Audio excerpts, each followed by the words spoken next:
I think I just lived on the surface. And trauma kind of gets into your bloodstream. It has been a journey of insecurity. It's been a journey of pain. One of my uncles started sleeping in the front room on a mattress on the floor with a rifle on one side and a shotgun on the other side. It was suddenly very quiet, very tense. 50 years ago, I, along with thousands of others, was expelled from the country of my birth, Uganda, by dictator Idi Amin. Just aged 2, I came to England. Now, decades on, I've decided to take a look at how what happened has impacted on me and my life. In this second episode of my series, Exiled, trauma, part of my DNA. I lived this semi-anxious life of, I'm not quite sure where I am. And that was just pervading in my psyche. My journey began with a chat with Fayaz Mughal. When I first spoke to Fayaz, I felt an immediate connection and an understanding of things that perhaps I hadn't thought so much about before. After spending decades working for organisations like Faith Matters and Tell Mama, which he founded, tackling racism, prejudice, Islamophobia, he's now training to be a psychotherapist. And like me, Fayaz was a baby when he came from Uganda. I realised early that what happened through my work and a lot of internal work is that my mum's fears were projected, literally shot into me as a 1-year-old. And I absorbed those fears early on. And in absorbing the fears, my mum never really got over this trauma. And all my life, I have had this real kind of fixation on security. I think there's a part of me that goes, just be ready, because when they come, you got your bags, you're going to go again. It is not normal to feel that you need to lock your door and check it multiple times because you don't feel secure. My mum would do that. So many things ring true from that conversation with Fayaz. This sense of security and safety being issues, the anxiety, the fear. I remember my parents always advising me to make sure I put money away in a bank account abroad. I never understood that, till now. Leaving Uganda, all that my parents kept saying was, fear, fear, fear, fear, fear, fear, fear, fear around the corner, fear here, fear there. Oh my God, where are we going?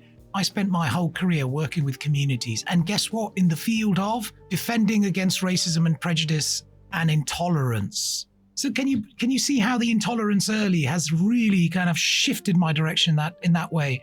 And in a way now, becoming a trained counsellor, the fact of the matter is that it's gone back to the mental health impacts of dislocation. And these feelings, a new understanding of why our lives may be the way they are, is not something felt by just me and Fayaz. You have to remember that as well as the trauma of expulsion and coming to a new country, 1970s Britain was a place where the National Front was on the rise. Just a few years before we arrived, the right-wing British politician Enoch Powell had given his anti-immigration Rivers of Blood speech, so that was the backdrop for us new arrivals. I think the only word I can describe is brutal racism. I mean, it was brutal. Haki Kapasi was just 9 going on 10 when she came to England.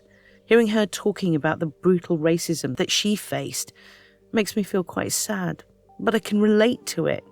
People talked about the food we ate disgustingly, the colour of our skin was disgusting, everything about us was deemed to be disgusting. I have no words to describe how awful that is for innocent children. People used to say, they come over and they don't mix with us and they don't integrate. We were not allowed to integrate. But the racism has affected Haki to this day. She spoke to me about trauma and her sense of being 50 years on. Just recently, we haven't spoken about this collectively as a family, but we did. And, we all kind of have that same memory. I think personally, we all had PTSD, and trauma kind of gets into your bloodstream. I feel like it almost chemically and genetically changed us.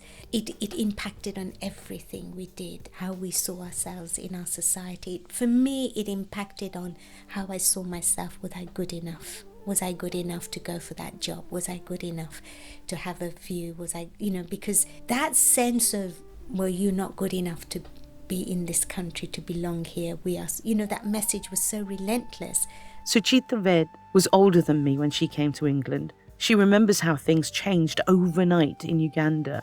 The switch in atmosphere created a feeling of insecurity. Curtains started being closed at 6 or evening time. Lights were switched off. It was very quiet, and one of my uncles started sleeping in the front room on a mattress on the floor with a rifle on one side and a shotgun on the other side. Everything changed. Everything changed. No one talked about it, not in front of me anyway. There were plans to leaving Uganda. I do remember hearing on the news that we couldn't take anything. Yeah, the atmosphere had changed, but we weren't, as the kids were never told what was happening. So 50 years on, what am I learning about myself? And why has it taken me 50 years to have these conversations and think about things in this way?